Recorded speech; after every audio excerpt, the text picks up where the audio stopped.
predominant motivations for building tall in the 21st century? I think the motivations for building tall now are kind of similar to what they've always been. First is the economic motivation. What should I build to get my best return on investment? But sometimes we go past that motivation. We go to the esteem value.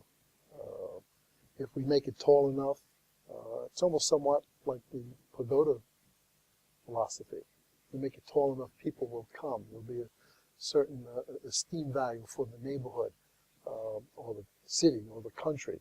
It will stimulate tourism, it will stimulate commerce. Things you couldn't justify, I would say, you couldn't justify just purely economically as far as pure return on investment relative to income of the building versus the investment of the building. I think those are the major things. And if I must say, I'm sure there are times when ego comes in. Okay, and this could be a collective ego, the ego of a city, the ego of a state, the ego of a country to have the tallest and the best, which again is related to attracting commerce and attracting tourism, I think. Here's one that affects you directly, and we're always talking about how tall can we go, and you know, you're the one that has to make that happen. Does it make economic sense to continue to make buildings taller? Well, I would say that you have to first define what economic sense is. The basic normal economics of a building is typically based on return of investment.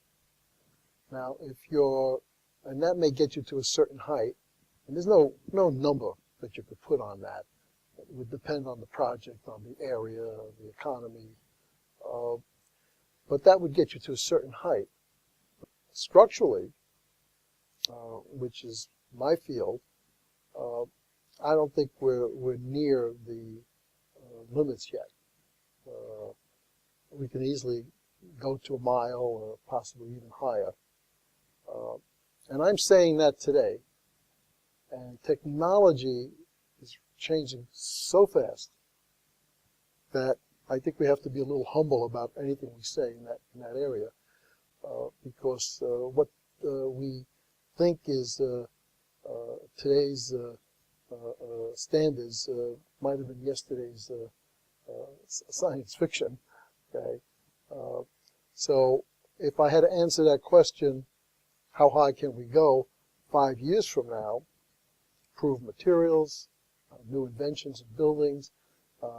I might even answer it a little differently. What has been the primary development in technology that now makes it possible? What's different now than 5 years ago exactly? I think the elevatoring is a very important thing.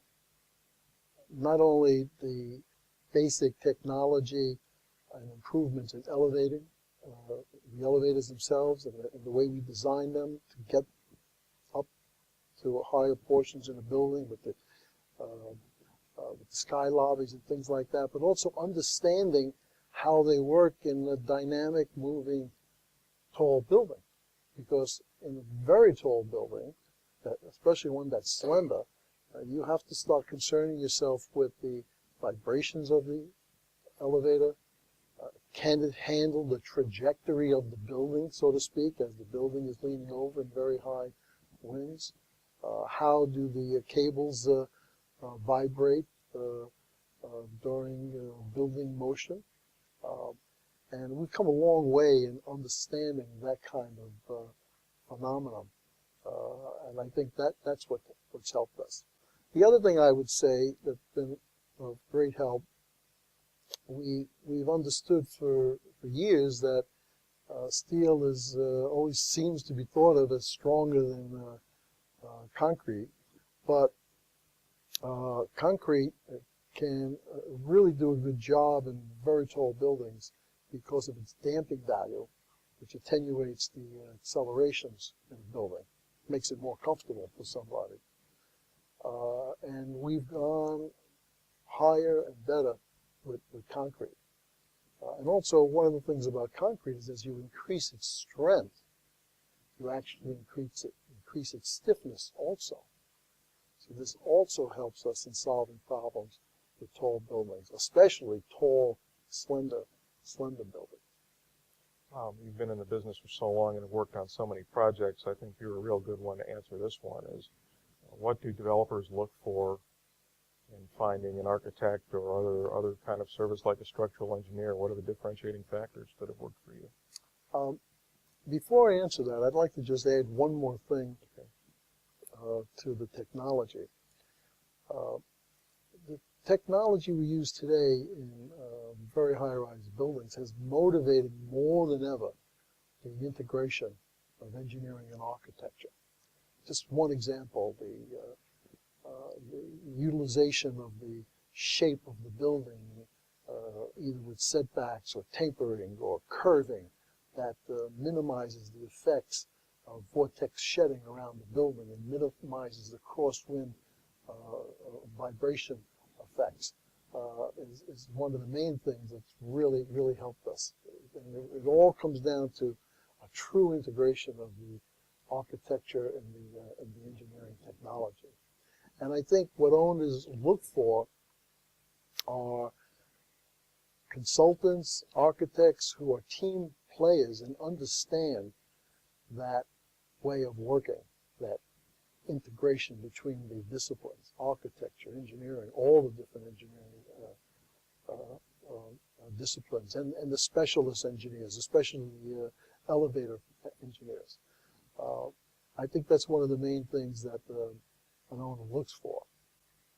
I think an owner also looks for somebody who's not only a team player, but is very proactive, is not waiting to be called upon to give his or her service, but is proactive in contributing to the discussion and solving the problems, working very closely with the other disciplines. As you walk around Shanghai and you look at all of what's here as a structural engineer, what are you thinking? I'm thinking how much it changed.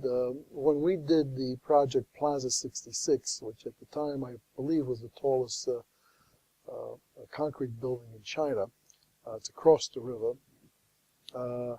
and there was hardly anything here in the Pudong area. I think there was a few things on drawings maybe, but nothing in the ground. I mean, there were some buildings here, but no high-rise building. And as I walk around Pudong now and even look at some of the other areas, it's amazing how many high-rise buildings we have here. Someone said to me at the conference that this could be a museum for high-rise buildings. I think it's fascinating. It's exciting. Some of the buildings, quite frankly, they're so imposing. It's almost scary. I mean, are we running the buildings or are the buildings running us? It's almost like being afraid of artificial intelligence. Well, one of the things I observed, and this is not my discipline, but I wonder if we're giving enough attention to the pedestrian, how the pedestrian walks around these areas, numbers of sidewalks. The entrances to a lot of these buildings seem to be favoring the automobile, not the street activity. And I think it can discourage street activity. And that would be a shame because it's street activity that gives a vibrance to a city. So I think more attention has to be paid to encouraging street activity and making an area more pedestrian friendly as you have many high rises in such close proximity.